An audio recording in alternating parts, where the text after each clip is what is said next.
Évangile de Jésus-Christ selon saint Jean. En ce temps-là, Jésus disait aux foules : « Personne ne peut venir à moi si le Père qui m'a envoyé ne l'attire. Et moi, je le ressusciterai au dernier jour. Il est écrit dans les prophètes : ils seront tous instruits par Dieu lui-même. Quiconque a entendu le Père et reçu son enseignement vient à moi. Certes, personne n'a jamais vu le Père, sinon celui qui vient de Dieu. Celui-là seul a vu le Père. Amen, amen, je vous le dis, il y a la vie éternelle, celui qui croit. Moi, je suis le pain de la vie. Au désert, vos pères ont mangé la manne, et ils sont morts. Mais le pain qui descend du ciel est tel que celui qui en mange ne mourra pas. Moi, je suis le pain vivant, qui est descendu du ciel. Si quelqu'un mange de ce pain, il vivra éternellement.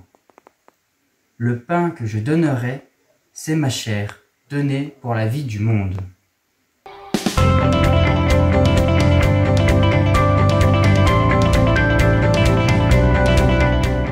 Dans cet évangile, au cours du dialogue entre la foule et Jésus, Jésus compare la manne mangée par le peuple d'Israël dans le désert à lui qui est le pain de la vie, ce qui a sûrement interpellé la foule et qui peut nous faire réfléchir.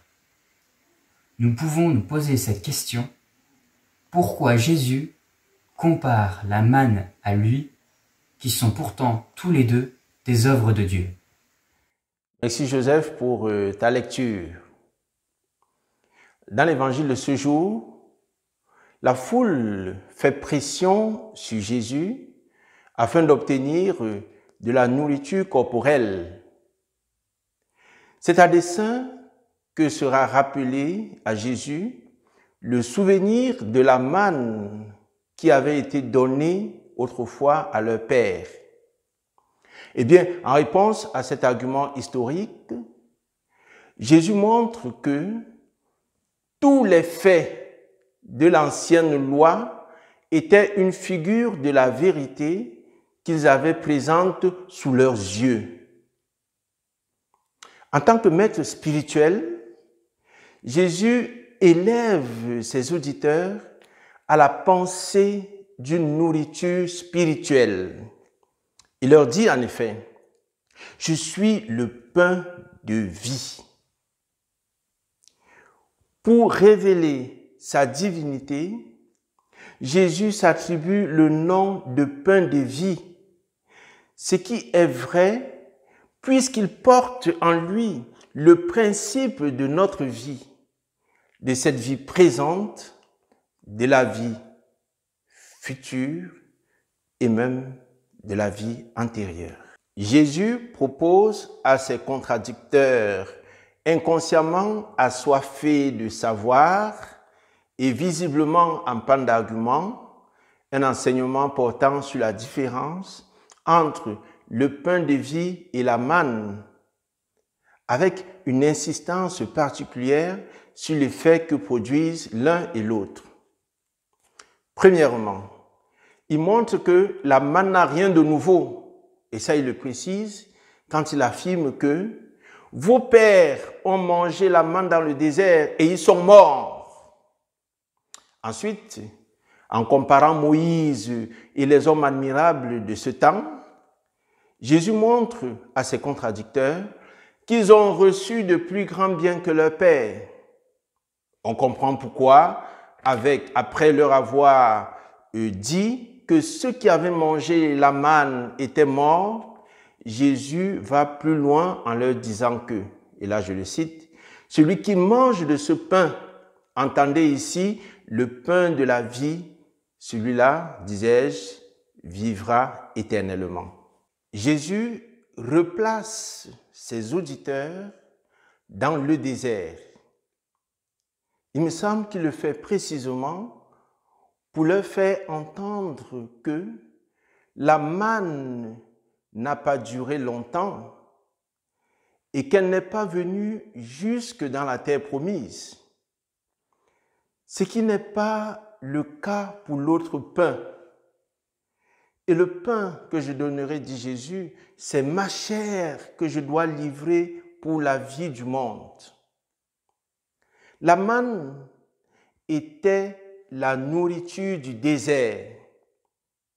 Il fallait bien une nourriture appropriée à la terre promise. Au Cameroun, par exemple, la condition de plusieurs étudiants leur impose de manger du tapioca avec du sucre pour pouvoir survivre. Mais après les études, et quand on a la chance d'avoir du boulot, on mange mieux. On peut même se permettre de consommer du miel à la place du sucre. Jésus donne sa chair pour la vie du monde. En mourant, il a détruit l'empire de la mort.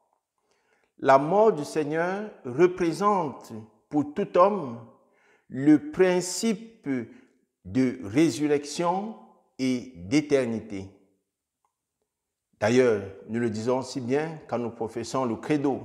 Je crois à la résurrection de la chair et à la vie éternelle. Saint Théophile enseigne que c'est pour qu'on descende à notre faiblesse que la nourriture spirituelle dont parle le Sauveur nous est donnée d'une manière conforme à nos habitudes. Cette vie est le fruit de la justification et de la sanctification par l'Esprit. Car, bien que tous n'aient pas reçu la vie qui consiste dans la sanctification et dans la participation de l'Esprit Saint, cependant, le Seigneur s'est livré pour le monde et il a fait ce qui dépendait de lui pour la sanctification de ce monde. Pour terminer, Jésus n'a pas besoin de notre permission pour nous aimer, mais il a besoin de notre contribution pour nous sauver. Bonne journée et à demain.